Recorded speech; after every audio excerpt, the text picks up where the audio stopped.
জানেন তো আজকের সমাজটা পিছিয়ে পড়ার কারণটা? না জেনে থাকলে এই কথাগুলো প্রতিটি সমাজের মানুষের জন্য। হয়তো কারো মন ছুঁয়ে যাবে, আর হয়তো কারো কাছে বিরক্তির কারণ হব। যাই হোক, শোনেন মাত্র দুটি কথা। নাম্বার ১, নিজের স্বার্থের কথা ভেবে আপনার চারপাশের মানুষগুলোকে আপনার কাছে থেকে দূরে সরিয়ে রাখেন না। তাহলে আপনিও যে মানুষগুলোকে সরিয়ে রেখেছেন, সেই মানুষগুলো একদিন হাতে আপনাকে আঙ্গুল দিয়ে দেখিয়ে দিবে বা বুঝিয়ে দিবে আপনার মতোই কাজটি করিলাম।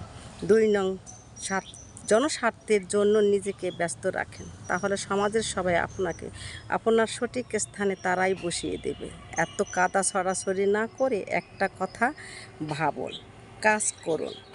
নিজের স্বার্থে নয়, জনস্বার্থের মানুষগুলোকে ভালো রাখে।